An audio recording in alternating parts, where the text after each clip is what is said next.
Olá, boa noite. Duas operações simultâneas tiveram como alvo postos de combustíveis e pontos de venda de drogas ligados à maior facção criminosa do país, em São Paulo. 17 suspeitos foram presos. Entre eles estão chamados auditores, que são os responsáveis por um verdadeiro RH do crime. Os agentes também lacraram bombas de gasolina. 6 postos de combustíveis foram alvos da Operação Octanagem da Polícia Civil de São Paulo.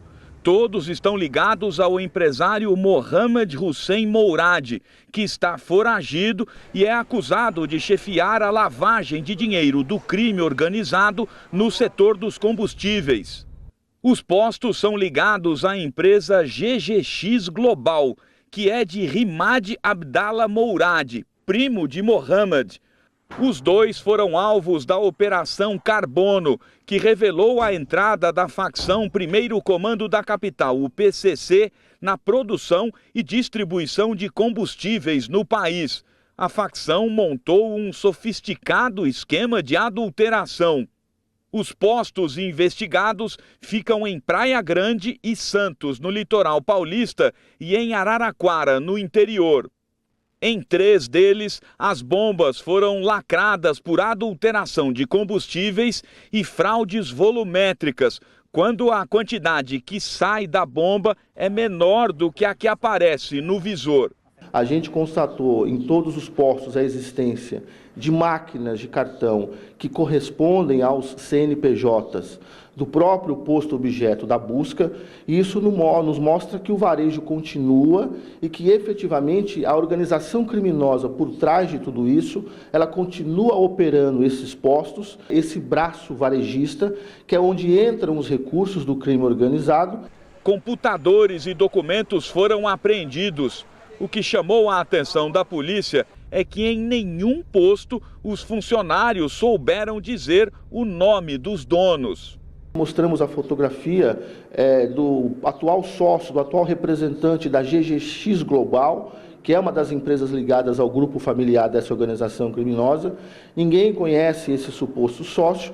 Então, na verdade, o que a gente conseguiu saber e o que a gente conseguiu descobrir é que há ou existem sócios ocultos por trás, desses estabelecimentos. Uma segunda operação contra a facção criminosa revelou que o PCC tem agora fiscais nos pontos de venda de drogas. Eles são chamados de auditores e cuidam até das licenças médicas dos traficantes que ficam doentes. Indivíduos que estavam enfermos, lá doentes, e não poderiam estar trabalhando nos pontos de tráfico, eram afastados, e isso era contabilizado lá pelos auditores. Por isso, a importância desses indivíduos. A Polícia Civil mapeou 84 pontos de venda de drogas, as chamadas biqueiras, na capital e na Grande São Paulo, depois da apreensão de telefones celulares de traficantes. Em um dos aparelhos, os investigadores encontraram, em grupos de mensagens do crime, o controle detalhado do tráfico. As biqueiras são chamadas de lojas.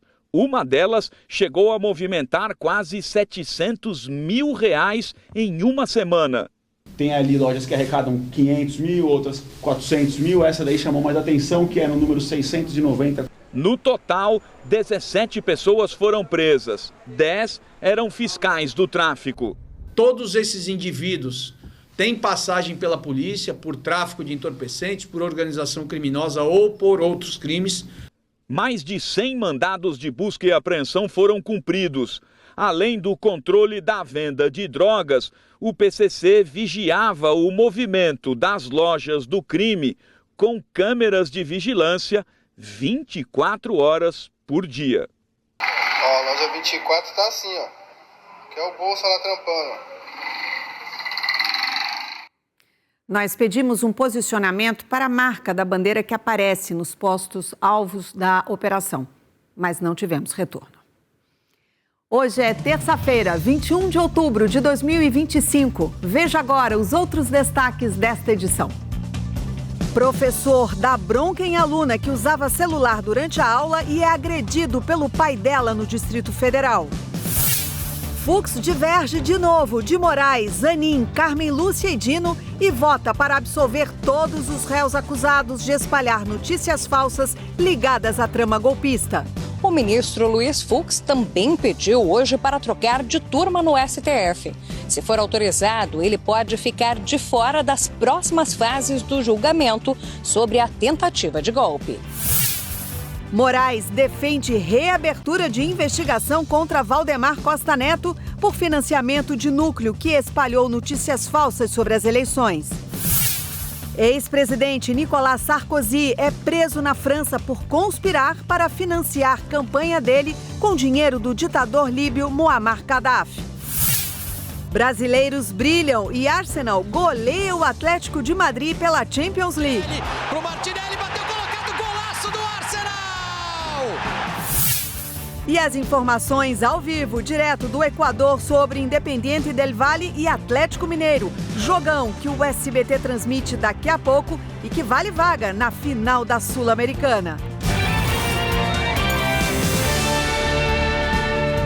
Seja muito bem-vinda, bem-vindo ao SBT Brasil, que já está começando.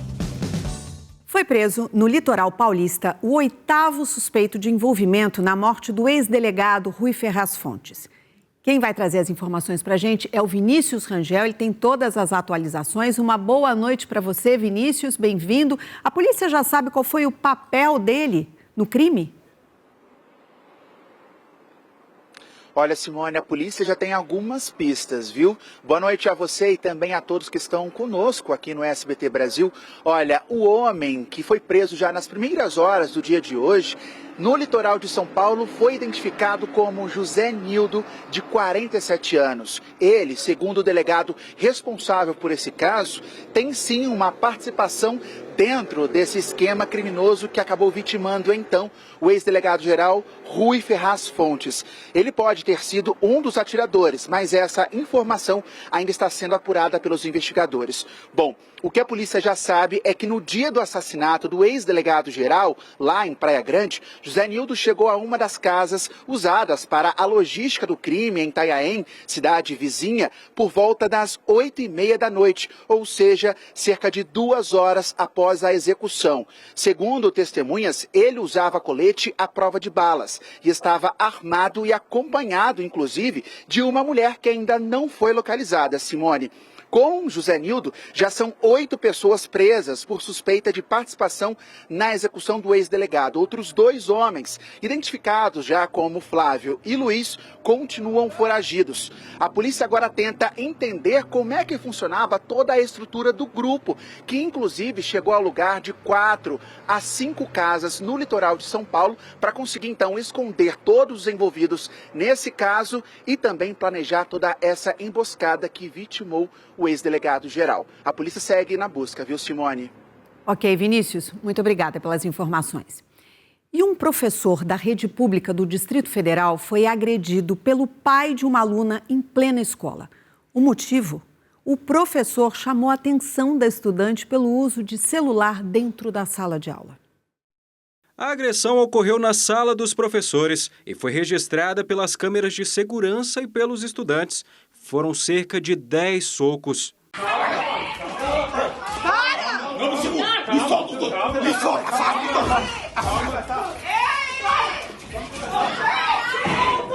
O professor não reage. Ele e o pai da aluna chegam a cair no chão e as agressões continuam com chutes e pontapés. Os alunos tentam apartar a briga. Quem conteve o homem com um golpe mata-leão foi a filha dele, que se surpreendeu com a atitude do pai. Solta! Não vou soltar! Tá machucando, né? Ela tá... Com medo, o professor não quis se identificar. Ele afirmou ter chamado a atenção da aluna porque ela estava mexendo no celular durante a aula e ficou assustado com a reação do pai dela. Meu medo maior era dele ter alguma faca, uma arma, porque ele estava tão alterado, porque acho que se ele tivesse qualquer arma, né, na mão, ele teria usado, porque eu não sei de onde que ele tirou tanto ódio, né, por uma coisa tão banal, né? A Secretaria de Educação do Distrito Federal repudiou a agressão e disse que o caso será encaminhado à Corregedoria para apuração dos fatos e adoção das medidas cabíveis. A Polícia Militar levou o agressor para a delegacia, onde foi registrada a ocorrência. A agressão ocorreu nesta escola no Guará, cidade a pouco mais de 15 quilômetros do centro de Brasília. O caso foi registrado como lesão corporal, injúria e desacato. O agressor foi liberado após assinar um termo circunstanciado, se comprometendo a comparecer à justiça quando intimado. O professor agredido tem 53 anos e dá aula na rede pública há 25. Agora ele avalia se vai retornar ao trabalho. Nos próximos dias, com certeza, eu não voltarei lá. Então, eu estou vendo ainda com meus advogados aí e talvez eu vá para alguma consulta, pegar um atestado, não sei como é que vai ser. Estou analisando ainda as possibilidades.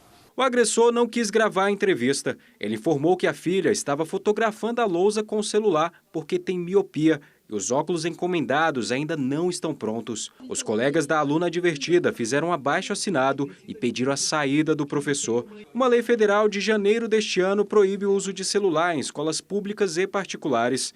Embora necessite de regulamentação, a medida já é adotada por instituições de ensino do país. A gente costuma ouvir que a escola ensina e a família educa, mas nesse caso não se aplica. A Polícia Federal apreendeu cerca de 36 quilos de ouro que eram transportados em uma picape em Boa Vista. Então vamos para lá, para a capital de Roraima, falar ao vivo com o repórter Isaías Godinho, que tem outras informações para a gente. Isaías, uma boa noite para você. Bom, a polícia apreendeu uma verdadeira fortuna, né? Exatamente, Simone. Boa noite para você, boa noite a todos. Os 36 quilos apreendidos, divididos em 48 barras, estão avaliados em 25 milhões de reais. O minério foi encontrado em um compartimento secreto no banco traseiro desta caminhonete preta. O veículo foi interceptado na rodovia BR-174, estrada que liga o Amazonas a Roraima e vai até a fronteira do Brasil com países como a Guiana e a Venezuela. Segundo a Polícia Federal, o homem de 53 anos que conduzia essa caminhonete, que foi preso, ele não soube explicar a origem desse minério e ele disse que saiu de Manaus até Boa Vista para tentar vender o carro. A suspeita é que ele sairia do Brasil com as barras de ouro. Essa é a terceira apreensão significativa de ouro aqui no estado de Roraima nos últimos 2 meses. Nas 2 primeiras apreensões, o ouro foi avaliado em mais de 110 milhões de reais. Simone. Ok, Isaías, muito obrigada.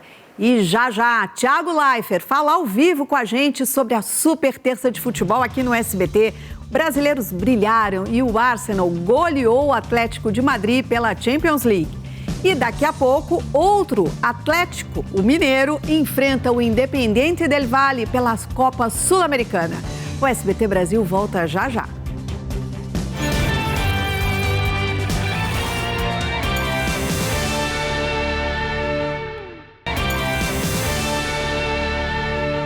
Estamos de volta com o SBT Brasil e hoje é super terça de futebol aqui na tela do SBT. Daqui a pouco tem o Independiente del Valle e Atlético Mineiro. É o Galo, né, em busca do título da Copa Sul-Americana. Mas a parada é bem mais complicada e quem vai me explicar isso é o Thiago Leifert, que está aqui conosco. Boa noite, Thiago. Bem-vindo ao SBT Brasil. Obrigado, boa noite para todos. Boa noite, Simone. Assim, é muito difícil.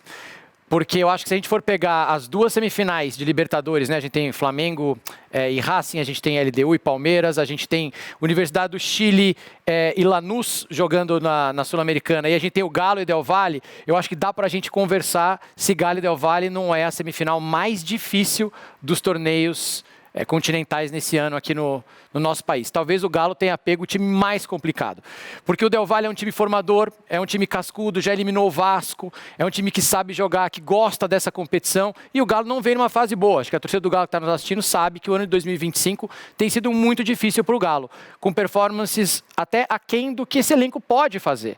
Só que o Galo está agora a 3 jogos de salvar 2025.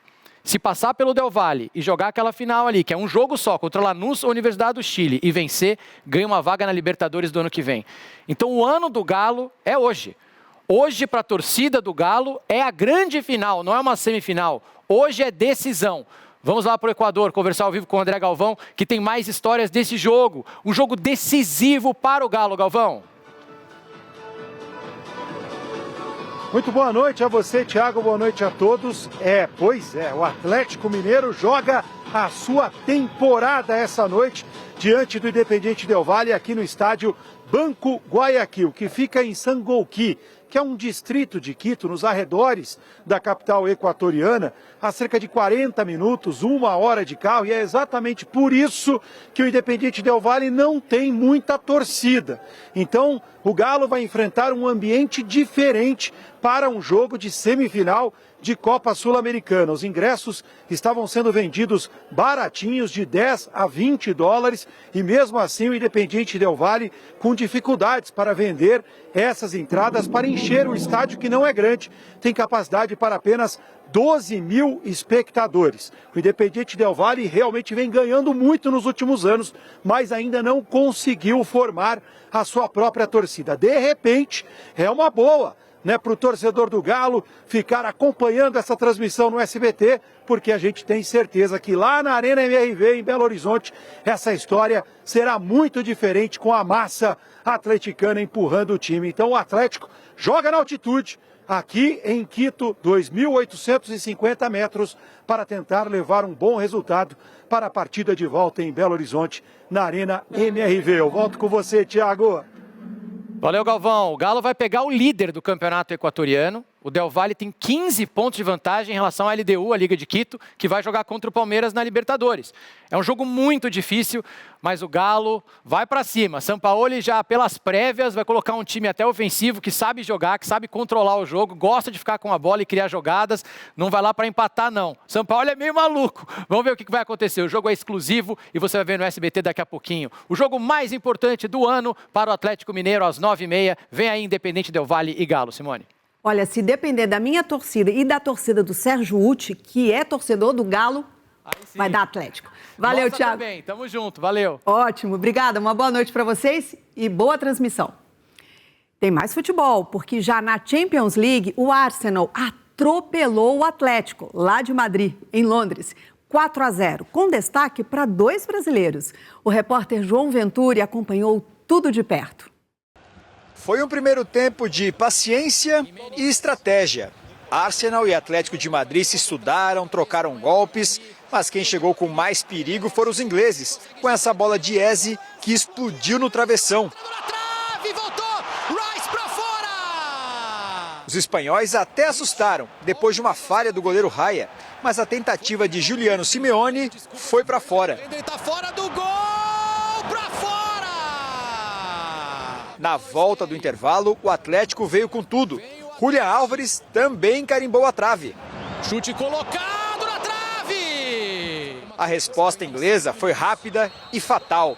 Rice cobrou a falta sofrida por Gabriel Martinelli, na cabeça de Gabriel Magalhães. 1-0 Arsenal. Foi a senha para a goleada. A torcida ainda comemorava quando o Waneri puxou o contra-ataque e lançou Martinelli. O atacante finalizou com precisão. Golaço do Arsenal! 3 gols dele em 3 jogos de Champions. Martinelli apareceu de novo no terceiro gol. Ele cruzou, Eze pegou de primeira e a bola sobrou para Gyökeres. O sueco bateu prensado e a bola foi para dentro do gol de Oblak. Outra vez os ingleses ainda faziam a festa quando Rice cobrou escanteio, Gabriel Magalhães escorou e Gyökeres completou a goleada. 4-0 Arsenal. Com brilho brasileiro e uma atuação de gala, o Arsenal confirma o bom momento na temporada e manda um recado para os rivais na Europa. O time segue na liderança da Champions League, agora com 3 vitórias em 3 jogos. E a seguir, brasileira sofre tentativa de estupro dentro do trem em Paris. E ainda, criminoso invade consultório e mata 2 pessoas no interior de São Paulo. O SBT Brasil volta já já.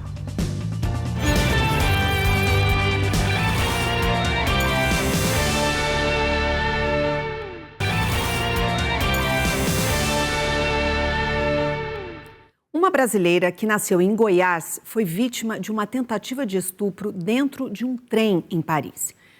Quem tem as informações para a gente é o repórter Elias Júnior. Uma boa noite para você, Elias. Eu vi as imagens, foi terrível o que essa moça passou. E ainda bem que, mesmo sem falar francês, ela conseguiu pedir socorro. Conta para a gente como é que tudo aconteceu. Boa noite para você. Oi, Simone, boa noite. Jordana Dias, de 26 anos, que é contadora, estava sozinha com um homem dentro do vagão quando voltava do trabalho, no dia 16 de outubro, em uma estação na região periférica sul lá de Paris.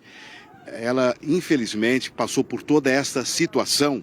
De acordo com as informações, ela passou aí por todo esse constrangimento. Ela foi agredida, ela foi espancada, mordida, estrangulada pelo suspeito. A violência só parou quando uma outra passageira acabou entrando aí no trem e conseguiu afastar o agressor.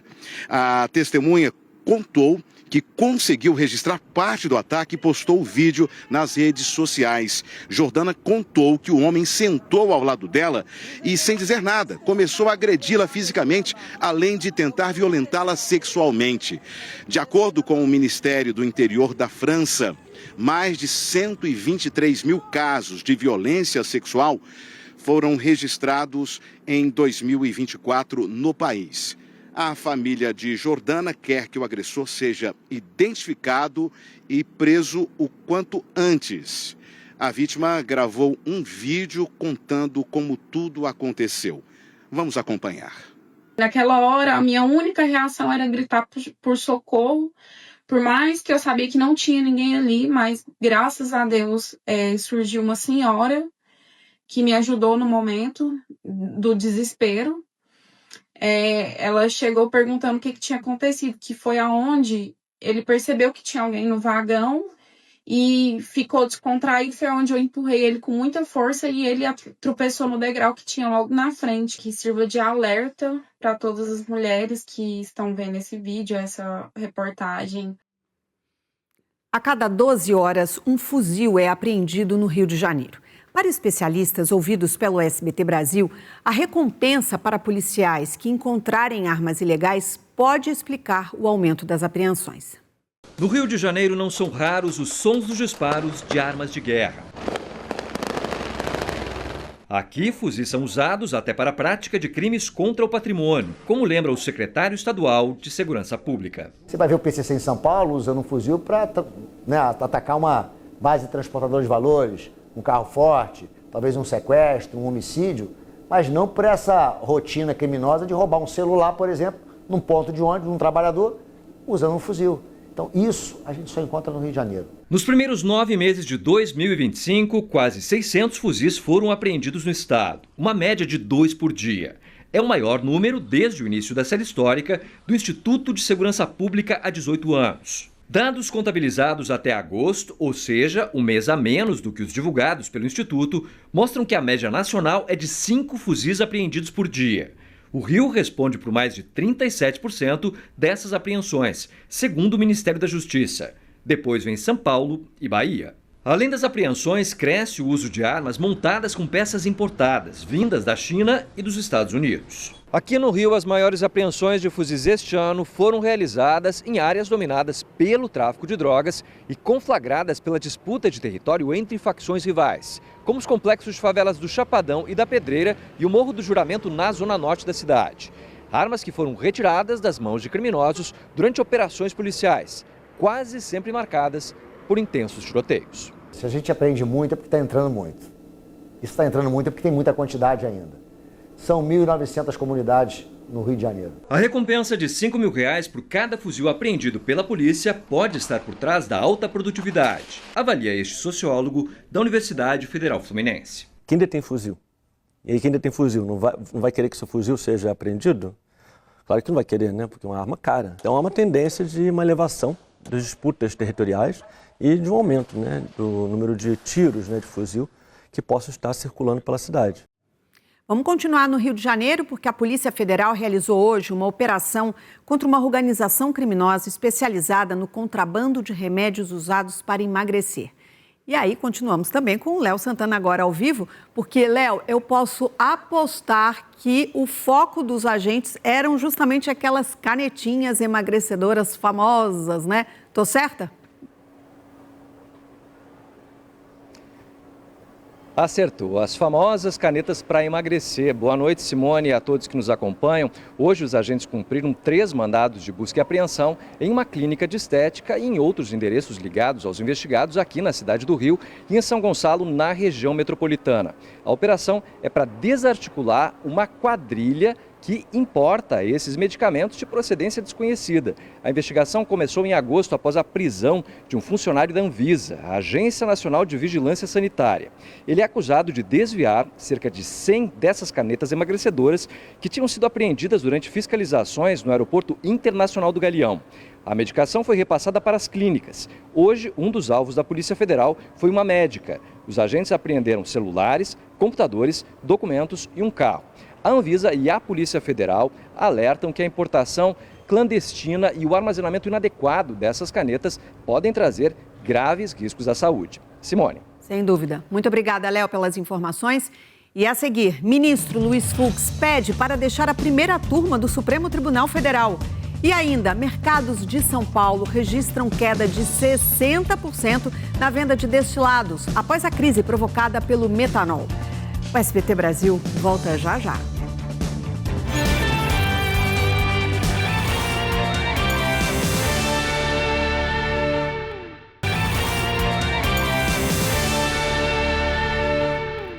Este ano, mais de 6 tiroteios foram registrados por dia na região metropolitana do Rio de Janeiro, segundo o Instituto Fogo Cruzado.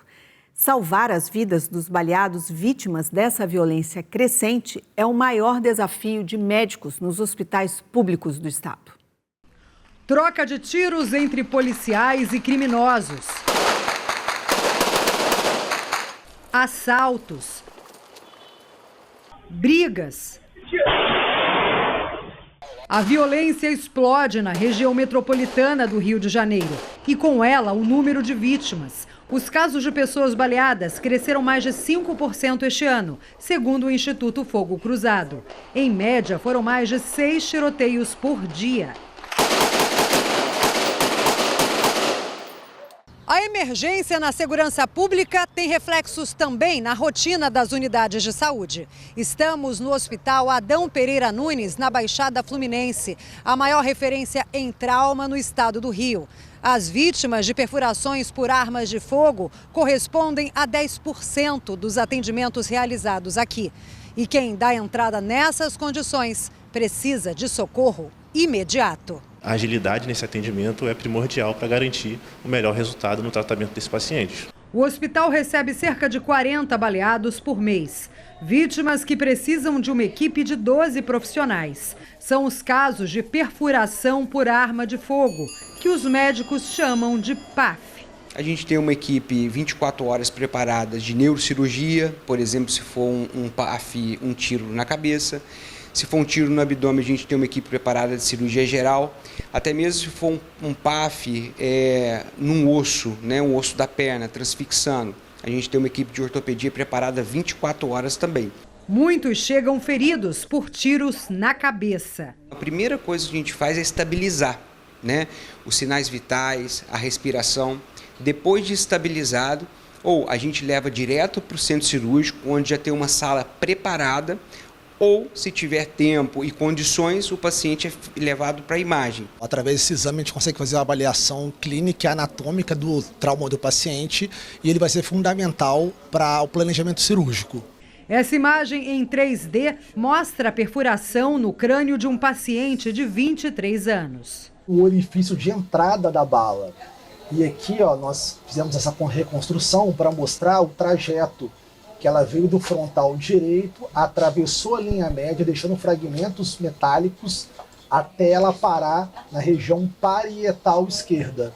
Um dos casos de maior sucesso do hospital foi o da Juliana. A jovem de 26 anos passou 45 dias internada depois de levar um tiro de fuzil na cabeça. Classifico como um milagre, Leone. Às vezes eu até mesmo fico sem acreditar que isso aconteceu comigo e eu tô aqui agora. Na véspera do último Natal, ela viajava com a família para a casa da irmã. Agentes da Polícia Rodoviária Federal confundiram o carro dela com um veículo de bandidos e atiraram. Juliana perdeu a audição do ouvido esquerdo, precisa usar óculos e ainda faz fisioterapia para melhorar o equilíbrio. Mas 10 meses depois do incidente, ela é só gratidão. Sempre que eu posso, eu agradeço, eu abraço eles, eu beijo, eu falo muito obrigada, amor, nunca desistiu de mim, eu tô aqui. Olha, a Secretaria de Segurança Pública do Rio de Janeiro disse que não comenta os números de tiroteios e baleados porque desconhece a metodologia usada pelo Instituto Fogo Cruzado. A Polícia Civil apreendeu uma grande quantidade de celulares e tablets durante uma operação no centro de São Paulo. Os equipamentos estavam em lojas voltadas para a venda e reparo dos aparelhos. Então, nós vamos voltar agora com o repórter Vinícius Rangel, que tem outras informações. Vinícius, com você. Pois é, Simone, a Polícia Civil montou uma força-tarefa para conseguir desmontar, então, uns esquemas aí de revendas de celulares que foram furtados ou então roubados. Pois bem, nessa operação da Polícia Civil foram apreendidos mais de 300 aparelhos, além de tablets, computadores e também materiais que faziam parte aí da montagem de vários celulares. Bom, também foram recolhidas embalagens vazias de celulares. A maioria dos aparelhos estava danificado ou desmontado. Agora, isso tudo levanta a suspeita de que esses materiais sejam produtos de roubo ou furto. 2 comerciantes foram levados para a delegacia, prestaram depoimento e foram liberados. Mas todo esse material que foi apreendido pela polícia agora será encaminhado para uma perícia. A suspeita é que esses aparelhos eram colocados em novas embalagens e revendidos como novos e seminovos. Agora também a polícia vai tentar então identificar a origem de cada um deles e se eles têm ligação ou não com roubos registrados aqui na capital paulista. O caso foi levantado, então, pela Polícia Civil, foi registrado na delegacia e agora a investigação, ela continua, Simone, para tentar identificar quem é o autor desse golpe ou quem são os autores que estão responsáveis por esse esquema que agora a polícia já está na cola para conseguir encerrar de vez, Simone. Ok, Vinícius, muito obrigada. Vinícius hoje em dose dupla. Depois de passar 35 horas sob destroços, um cachorro foi resgatado com vida de uma casa que explodiu em Olinda, Pernambuco. A tutora do cachorro era a proprietária do terreno onde a explosão aconteceu. Os moradores acreditavam que as 8 casas que desabaram tinham soterrado e matado o animal. Mas a boa notícia é que o cão foi encontrado e levado para receber atendimento veterinário. Ainda não há informações sobre o estado de saúde dele. As causas da explosão, que deixou 2 pessoas mortas e 10 feridas, ainda são investigadas. E foi preso hoje na França Nicolas Sarkozy, o primeiro ex-presidente a cumprir pena de prisão na história do país. Ainda era cedo, mas aliados, familiares e manifestantes já se reuniam em frente à residência de Nicolas Sarkozy, em Paris, para demonstrar apoio. De acordo com a imprensa local, mais de 100 pessoas estiveram presentes. O ex-presidente francês foi preso na manhã desta terça-feira por volta das 9h40 pelo horário local, ainda madrugada no Brasil. Ele foi condenado em setembro a 5 anos de prisão e é o primeiro ex-chefe de Estado da França a ser preso desde a Segunda Guerra Mundial. Antes de chegar à prisão, a ex-primeira-dama e cantora Carla Bruni repostou nas redes sociais um texto do marido sobre o processo, classificado por ele como um escândalo judicial. Esta manhã estão prendendo um inocente. A verdade triunfará, mas o preço a pagar será esmagador. O ícone da direita da França afirmou que levaria para o presídio uma biografia de Jesus e o livro O Conde de Monte Cristo, um clássico da literatura francesa que retrata a história de um inocente condenado injustamente. Um pedido de liberdade foi apresentado pelos advogados de Sarkozy assim que ele chegou à penitenciária. É aqui, na prisão histórica do século XIX, La Santé, que fica no bairro de Montparnasse, em Paris, que Nicolas Sarkozy está preso. Ele foi condenado por associação criminosa e um esquema para financiar a sua campanha presidencial de 2007. O tribunal considerou que ele teria se utilizado de recursos do então ditador líbio Gaddafi em troca de favores diplomáticos. Segundo a investigação, o acordo previa que Sarkozy, que governou a França entre 2007 e 2012, melhoraria a imagem do ditador líbio na comunidade internacional. Muammar Gaddafi foi um dos líderes derrubados e depois mortos durante a Primavera Árabe. Além de se declarar inocente, Nicolas Sarkozy questiona a ordem de prisão sem que a justiça aguarde o resultado do recurso previsto para ser julgado nos próximos meses. O ex-presidente poderá permanecer detido por apenas algumas semanas. Os advogados pediram a liberdade condicional, prevista na legislação para quem tem mais de 70 anos, idade de Sarkozy. A justiça tem 2 meses para tomar uma decisão. E o ex-presidente da Colômbia, Álvaro Uribe, foi absolvido das condenações de fraude e suborno. O tribunal decidiu que as evidências não eram fortes o suficiente. Álvaro Uribe tinha sido condenado a 12 anos de prisão domiciliar no início de agosto, se tornando o primeiro ex-presidente do país a responder por um crime. O político colombiano chegou a ficar poucos dias recluso, mas foi logo liberado. Uribe era acusado de subornar milicianos presos para que negassem supostas ligações dele com organizações paramilitares. Um senador envolvido nas denúncias afirmou que vai apelar da decisão e levar o caso à Suprema Corte. Um médico oftalmologista foi preso depois de abrir fogo em uma clínica no interior de São Paulo. 2 pessoas morreram e uma terceira vítima está gravemente ferida. José Gabriel de Meira ainda colocou fogo no local. O dono da Clínica de Saúde e Habilitação Visual, o optometrista Marcelo Nogueira, é uma das vítimas do ataque. Os moradores desta rua, no centro de Itapetininga, a 170 quilômetros da capital, no interior do estado, avistaram fumaça saindo desta clínica. Os bombeiros, então, foram acionados e, ao entrar no imóvel, se depararam com outro cenário. Marcelo e um paciente, Paulo Correia Júnior, morreram baleados. O local estava em chamas. O criminoso usou álcool gel da própria clínica para atear fogo.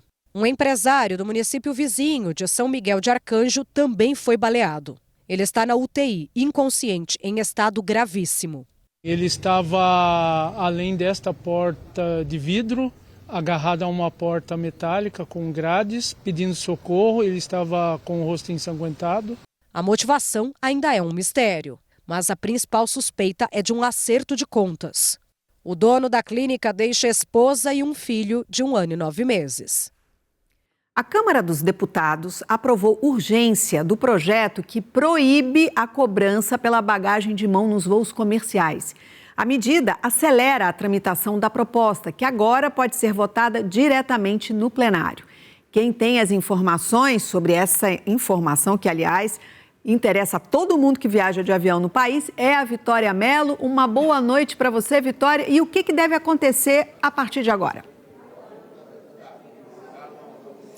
Oi, Simone, boa noite a você, boa noite a todos. Pois é, agora o relator do projeto, o deputado Neto Carleto, vai trabalhar para a construção final desse texto. Ouvir a Agência Nacional de Aviação Civil, a ANAC, a entidade, a associação que representa as empresas aéreas para fechar essa proposta que vai para o plenário. Ele reforçou que esse projeto prevê atender aos interesses do consumidor. O presidente da Câmara, Hugo Mota, disse que é preciso evitar o abuso das companhias aéreas. Segundo ele, o projeto garante o direito de todo passageiro levar uma mala de mão sem custo adicional. Mota também lembrou que há um veto pendente sobre o mesmo tema desde 2022. Na época, o Congresso aprovou o fim da cobrança por bagagens despachadas, mas o então presidente Jair Bolsonaro vetou o trecho. A discussão sobre o tema foi retomada após companhias aéreas anunciarem a cobrança da bagagem de mão em algumas viagens internacionais. A expectativa, Simone, é que esse texto vá para plenário já na próxima semana. Eu volto com você. Ok, Vitória, muito obrigada. A primeira turma do Supremo Tribunal Federal decidiu reabrir uma investigação contra o presidente do PL, Valdemar Costa Neto, por envolvimento na tentativa de golpe. A decisão foi tomada no julgamento do Núcleo 4 da trama golpista, que é conhecido como o Núcleo da Desinformação. A reabertura da investigação contra Valdemar foi defendida pelo ministro Alexandre de Moraes ao fim do voto pela condenação dos 7 réus do Núcleo 4. Ele foi acompanhado por todos os ministros da primeira turma, com exceção de Luiz Fux. Valdemar Costa Neto foi indiciado pela Polícia Federal em novembro de 2024 por envolvimento na trama golpista, mas a Procuradoria-Geral da República decidiu não denunciá-lo 3 meses depois. Por isso, ele não foi julgado pelo STF. Para a PF, mesmo sabendo que não houve fraudes em 2022, Valdemar tentou incitar a população contra a lisura do processo eleitoral com informações falsas. Os investigadores destacam que ele entregou ao Tribunal Superior Eleitoral e divulgou à imprensa um estudo que afirmava que parte das urnas eletrônicas tinham computado votos errados no segundo turno. Segundo o Código de Processo Penal, é possível que inquéritos arquivados sejam reabertos caso surjam novas provas. Procurada, a defesa de Valdemar afirmou que não vai se manifestar sobre o assunto. O julgamento dos réus do Núcleo 4, conhecido como o da desinformação, repetiu o placar de 4-1 do Núcleo Crucial, que condenou o ex-presidente Jair Bolsonaro e outros 7 aliados, considerados os líderes da trama golpista. Apenas o ministro Luiz Fux divergiu do voto do relator, o ministro Alexandre de Moraes. A maioria considerou que o grupo disseminou informações falsas sobre o processo eleitoral, autoridades e instituições democráticas para criar a instabilidade social necessária para a deflagração de um golpe de Estado. É uma falácia, é uma mentira absurda, criminosa e antidemocrática dizer que essa utilização de ataque à justiça eleitoral, de ataque ao poder judiciário, de ataque à democracia, de discurso de ódio, que isso é liberdade, é de expressão, isso é crime. 6 dos 7 réus do Núcleo 4 foram condenados por todos os crimes aos quais respondiam. Carlos Moretson Rocha, presidente do Instituto Voto Legal, responsável pelo estudo apresentado pelo PL, foi o único réu condenado por somente 2 crimes: organização criminosa e abolição violenta do Estado Democrático de Direito. Apenas Fux votou para absolver todos os réus. Eu sempre disse que não se pode dizer que não houve nada. Mas o que houve tinha outra tipificação, que não essas tipificações do Código Penal. Também nesta terça-feira, Fux enviou um pedido ao presidente do STF, ministro Edson Fachin, para que troque a primeira pela segunda turma da corte, no lugar do recém-aposentado Luiz Roberto Barroso. Fachin não tem prazo para decidir. E agora há pouco, o ministro Luiz Fux se colocou à disposição para, mesmo migrando para a segunda turma, participar e votar nos julgamentos envolvendo a tentativa de golpe já marcados na primeira turma. O presidente do STF, Edson Fachin, ainda vai decidir sobre o pedido. Como você acompanhou no SBT Brasil, o presidente Lula anunciou que o deputado Guilherme Boulos, do PSOL, será ministro do governo. De saída da Câmara, Boulos chega ao Palácio do Planalto com a missão de aproximar o governo das ruas e não deve ser candidato no ano que vem. O gabinete de Guilherme Boulos na Câmara dos Deputados passou o dia em clima de despedida. O parlamentar deixa o Legislativo para assumir um dos cargos mais próximos de Lula, a Secretaria-Geral da Presidência. A pasta é responsável pelo diálogo do governo federal com a sociedade civil e os movimentos sociais. Essa aproximação será o principal objetivo de Boulos à frente do ministério, como ele mesmo revelou em entrevista ao SBT. A missão que o presidente Lula me deu foi ajudar a colocar o governo na rua, dialogar com o povo. O presidente me deu essa missão de rodar todos os estados do Brasil, levando as bandeiras que o governo tem defendido e, ao mesmo tempo, ouvindo as demandas populares. Esse é um governo aberto para o povo, não só de 4 em 4 anos, não só em tempo de eleição. O ministério era comandado até então por Márcio Macedo, do núcleo do PT, que agora pretende se candidatar a algum cargo em 2026. A troca marca um gesto político de Lula às vésperas do ano eleitoral e atende ao desejo antigo do presidente de ter Boulos como peça-chave de comunicação com a base social. Aliados confirmam que o novo ministro se comprometeu a não disputar as eleições do ano que vem para integrar de forma direta a equipe de campanha de Lula. A ideia é essa, que ele fique no governo. Ele não vai ser candidato a deputado federal, já comunicou isso ao presidente da República, porque está convencido que esse projeto do presidente Lula tem que continuar. É um nome que tem uma entrada com a juventude, é de um estado muito importante, o estado de São Paulo. Então eu acho que o governo só se fortalece. Aos 43 anos, Guilherme Boulos é formado em filosofia e mestre em psiquiatria pela Universidade de São Paulo. Nascido na capital paulista, ganhou projeção nacional como líder do Movimento dos Trabalhadores Sem Teto, o MTST. Pelo PSOL, foi candidato à presidência da República em 2018 e à Prefeitura de São Paulo em 2020 e 2024, derrotado no segundo turno nas duas ocasiões. Em 2022, recebeu mais de 1 milhão de votos e foi eleito deputado federal, cargo que exerce até o momento. Considerada uma guinada à esquerda de Lula, a chegada de Guilherme Boulos ao governo tem pelo menos 2 missões claras: aproximar o Planalto dos entregadores e motoristas de aplicativo e liderar o debate sobre o fim da escala 6x1, pauta que o governo considera popular, por tratar de qualidade de vida e tempo de descanso dos trabalhadores. Para a oposição, a nomeação de Boulos não agrega novas forças políticas a Lula. MST, MTST, nenhum desses movimentos deixaria de apoiar o Lula, porque não existe alternativa na esquerda ao Lula. Então eu não acho que o Boulos agregue nada para o governo em termos de interlocução com o movimento social. Guilherme Boulos deve tomar posse oficialmente nos próximos dias. Para o lugar dele na Câmara, deve assumir o cientista Ricardo Galvão, que é o primeiro suplente do Rede Sustentabilidade. O presidente Lula embarcou hoje para a Ásia. Ele vai cumprir agendas na Indonésia e na Malásia, onde pode encontrar o presidente dos Estados Unidos, Donald Trump. E é o Murilo Fagundes, ele aqui já, de novo com a gente ao vivo, que vai trazer os detalhes. Uma boa noite para você, Murilo. Boa noite, Simone. Boa noite a todos. Pois é, a viagem de Lula começa pela Indonésia e logo depois ele segue para a Malásia, onde reservou um dia inteiro para uma possível conversa com o presidente dos Estados Unidos, Donald Trump.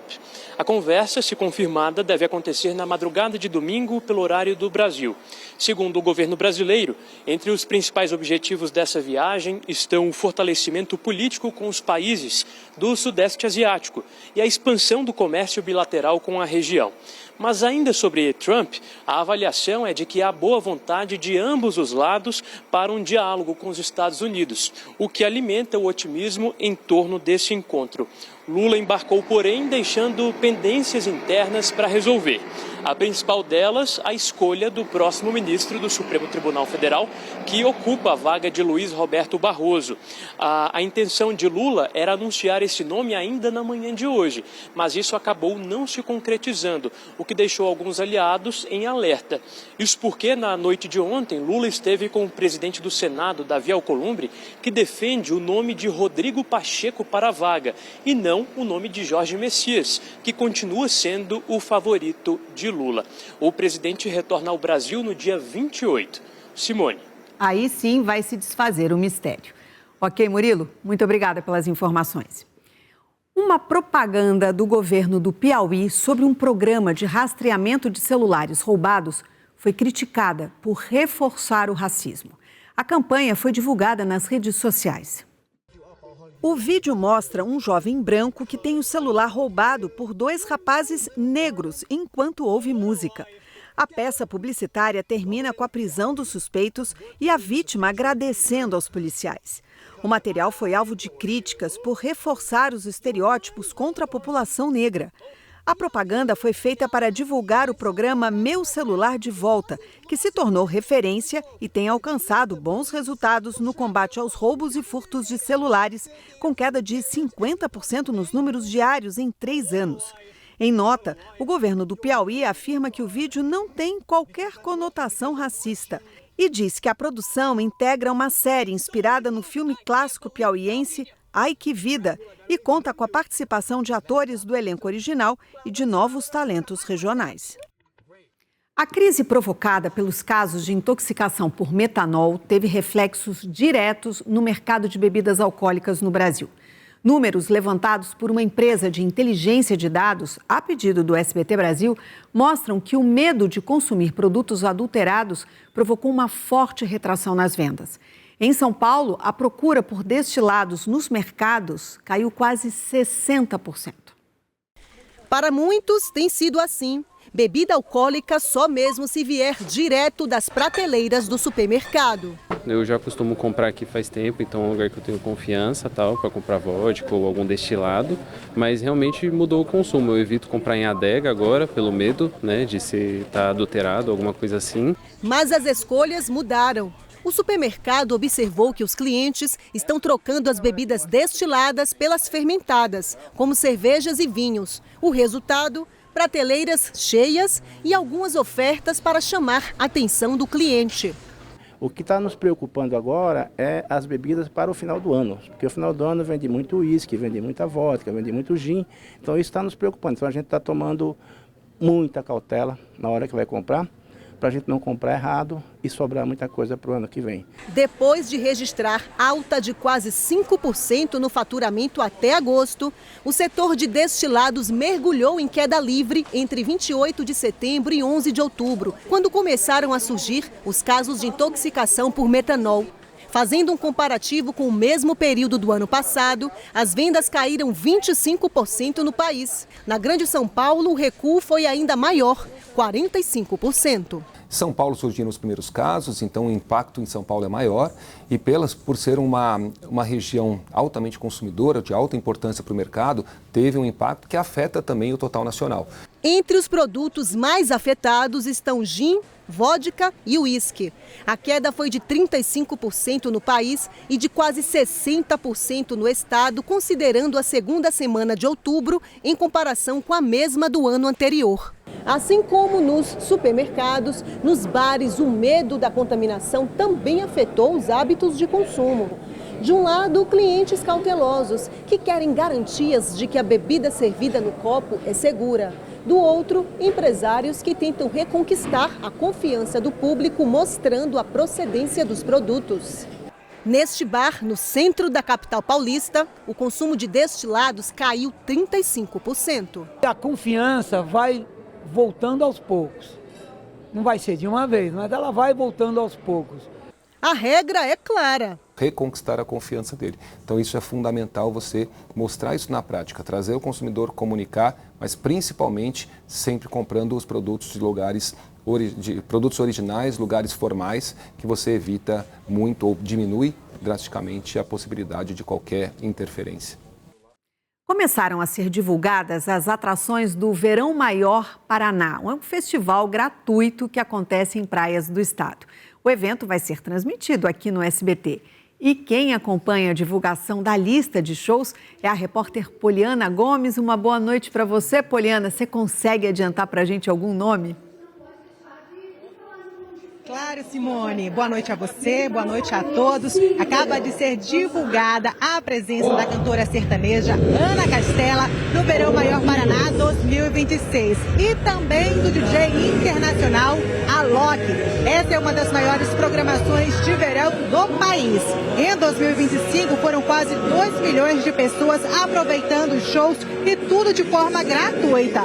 Nessa próxima edição serão 5 finais de semana de programação nas praias de Matinhos e Pontal do Paraná. É grande a expectativa para saber a lista completa dos artistas que estarão nos palcos.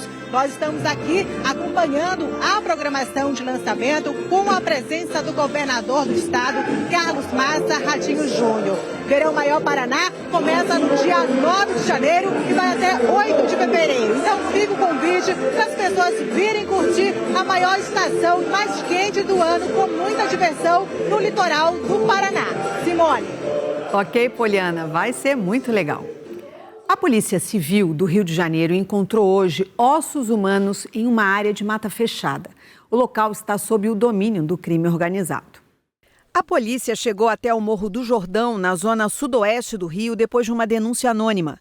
Com o apoio de 2 blindados e dos bombeiros, os agentes entraram em uma área de mata no alto do morro e encontraram um poço de cerca de 30 metros de profundidade, onde havia um crânio, partes de fêmur e outros ossos humanos.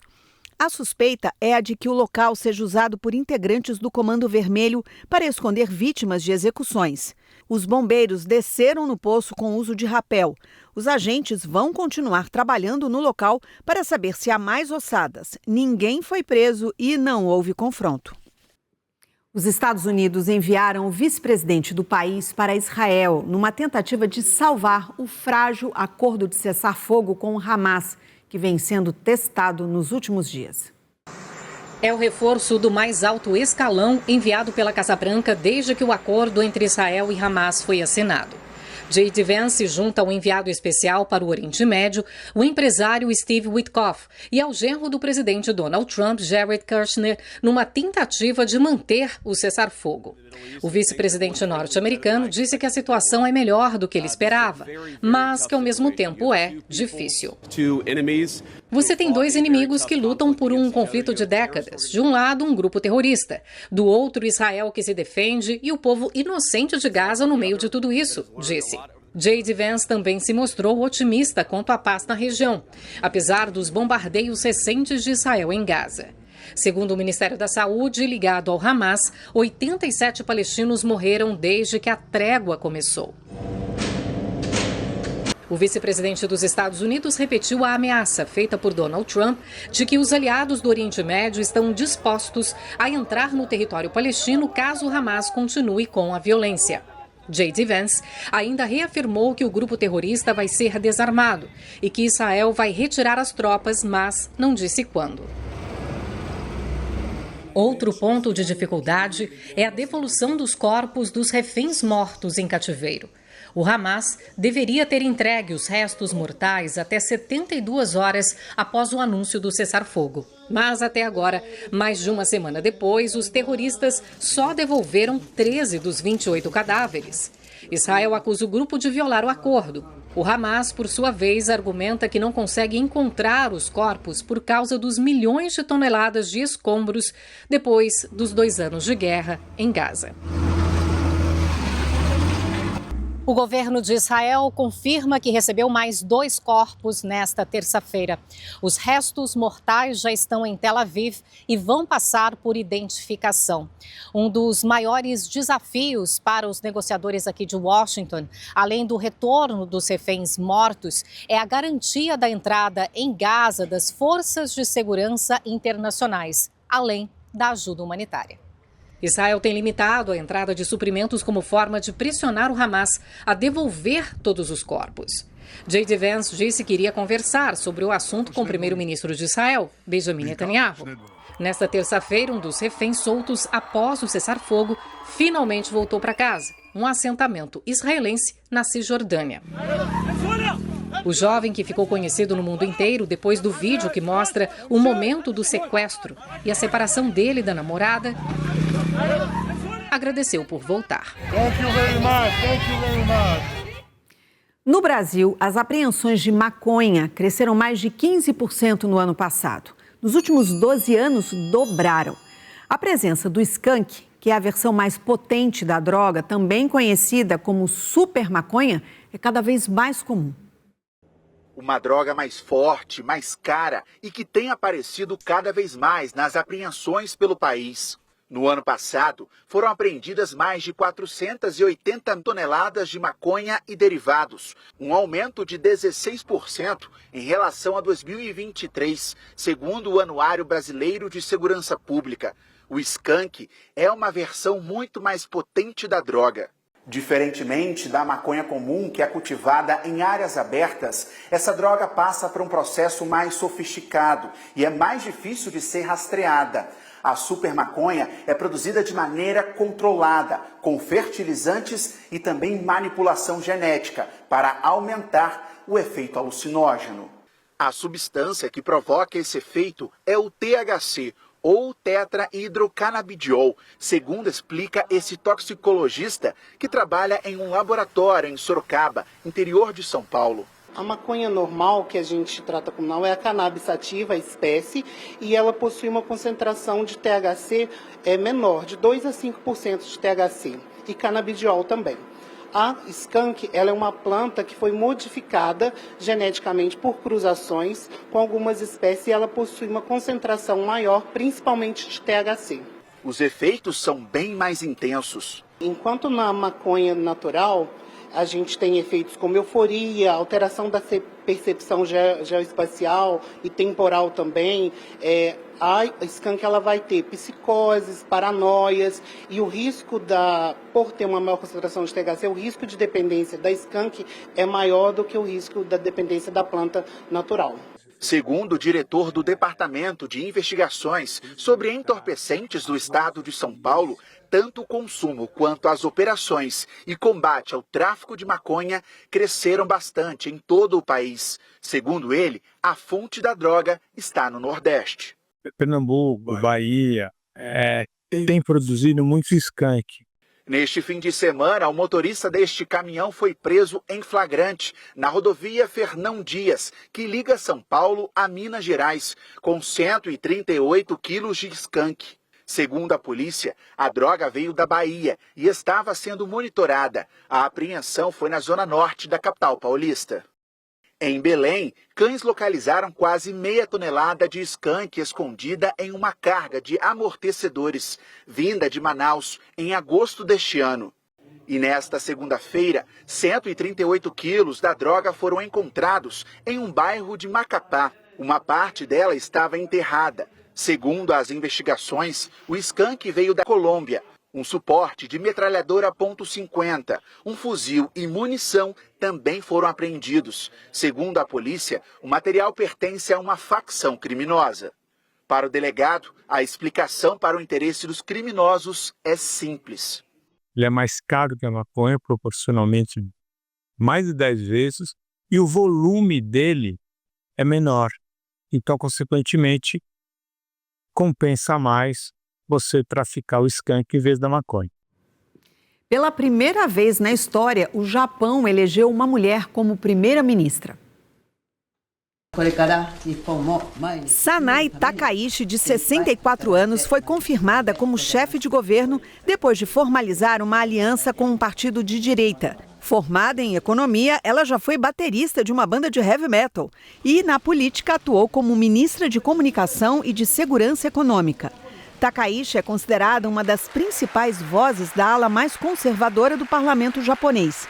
Tal perfil já lhe rendeu o apelido de Dama de Ferro do Japão, em referência à premier britânica Margaret Thatcher, que também foi a primeira mulher a governar o Reino Unido e de quem Takaichi é assumidamente fã. É esperado que a nova primeira-ministra japonesa lance um pacote econômico com grandes cortes nos gastos. A premier também é a favor de um maior controle da imigração e é contra o casamento entre pessoas do mesmo sexo, que no Japão ainda não é legalizado. Ela defende que a sucessão do trono japonês seja apenas para homens e apoia o aumento do poderio militar, apesar da postura pacifista do Japão nas últimas décadas, para barrar ameaças da Coreia do Norte e da China. Em seu primeiro discurso como primeira-ministra, disse que o país enfrenta graves desafios internos e externos e que não tem tempo para ficar parada. Um de seus primeiros compromissos será receber o presidente dos Estados Unidos, Donald Trump, que deve visitar o Japão na semana que vem. A Ucrânia e países da Europa devem apresentar um plano de paz em que Kiev aceita negociar a administração dos territórios ocupados pelos russos. A informação foi divulgada pela agência Bloomberg, que teve acesso ao rascunho para o cessar-fogo. Além das conversas sobre a administração dessas regiões, ucranianos e russos ficariam proibidos de avançar sobre territórios. Assim como aconteceu em Gaza, o plano também prevê um conselho de paz presidido por Donald Trump. Hoje, o presidente americano e o russo Vladimir Putin adiaram a reunião que teriam em breve. Segundo Trump, a decisão foi tomada porque ele não quer desperdiçar um encontro. O Rio de Janeiro registrou hoje a temperatura mais baixa dos últimos 11 anos para o mês de outubro. 11,3 graus. Isso é muito frio para carioca. Em São Paulo, também houve recorde de frio. Será que o tempo vai esquentar de vez? Ih, fechou de novo. A dúvida continua na hora de escolher qual roupa usar. O jeito é levar roupa ir com roupa de calor e levar roupa de frio junto. Está mesmo difícil lidar com tanta variação de clima. Em São Paulo, por exemplo, na sexta-feira passada, a temperatura média foi de 25,1 graus. Foi um dos dias mais quentes do ano. No domingo, a temperatura média despencou para 14,1 graus. Nesta terça-feira, a capital paulista registrou 10,8 graus, a temperatura mais baixa para o mês de outubro desde 2014. A gente estava vindo com tempos muito seco e quente, aí a frente fria chegou, derrubou as temperaturas. Um pouquinho antes da frente fria, ela sobe um pouco as temperaturas, que é o fenômeno da pré-frontal, e depois ela desce as temperaturas. Nesta guerra entre calor e frio, saímos feridos. Ou melhor, doentes. A Regina foi ao pronto-socorro na capital paulista depois de começar a sentir os sintomas de uma doença respiratória. Senti fraqueza, muita fraqueza, né, no corpo todo. Até água, garganta ruim. Ela foi embora para casa com a suspeita confirmada. É gripe. O último boletim divulgado pela Fundação Getúlio Vargas na última quinta-feira indica um crescimento de casos de síndrome respiratória aguda grave por influenza A em São Paulo e Goiás.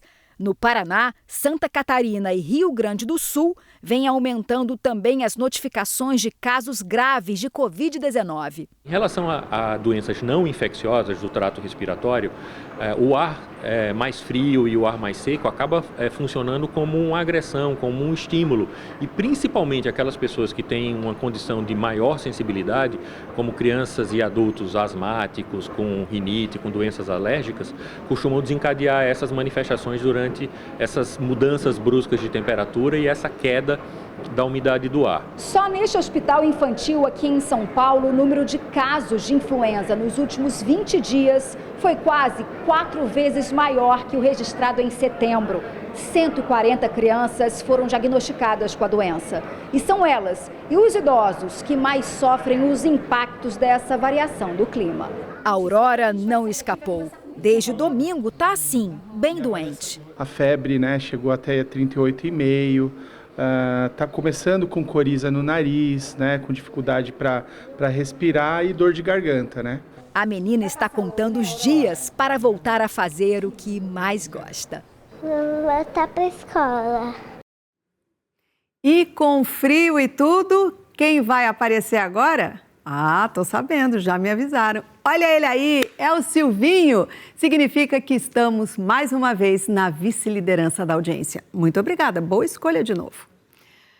A Justiça de São Paulo deu 5 dias para que as plataformas digitais retirem do ar publicações que associem José Ferreira da Silva, o Frei Chico, ao esquema de descontos ilegais em aposentadorias. Frei Chico é irmão do presidente Lula e vice-presidente do Sindicato Nacional dos Aposentados. O Sindinap é uma das entidades apontadas como suspeitas no esquema de fraudes do INSS. Apesar disso, Frei Chico não é investigado.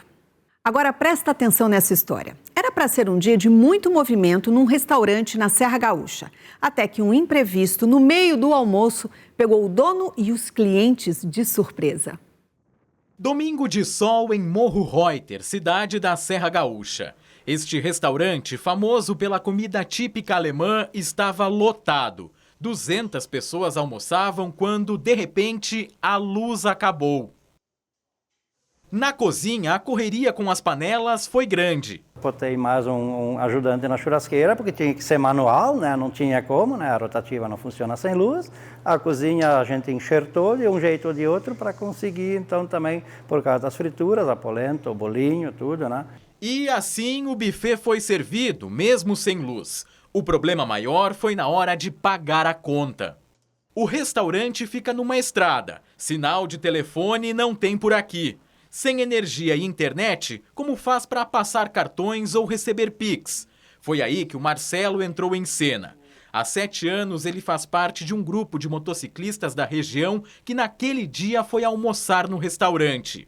Conhecendo os parceiros, ele garantiu que as contas seriam pagas. Eu disse para ela, não, eu vou conversar com todo mundo e o pessoal ele faz o pagamento assim que chegar num local que tem energia, né? E eu confesso, no começo também eu fiquei apreensivo, até eu disse para ela, caso alguém não pague, eu acerto, depois cobro das pessoas, eu disse, né? Ana Júlia, que é filha do dono do restaurante, atende no caixa e aceitou a proposta. Como a gente não tinha nenhuma outra alternativa, né? Em momento nenhum foi uma possibilidade reter os clientes aqui. Então, a nossa única alternativa foi realmente anotar o nome e o telefone e esperar que as pessoas realizassem o pagamento. Dá para imaginar a cena? Mais de 100 pessoas almoçaram, levantaram e foram embora sem pagar a conta na hora.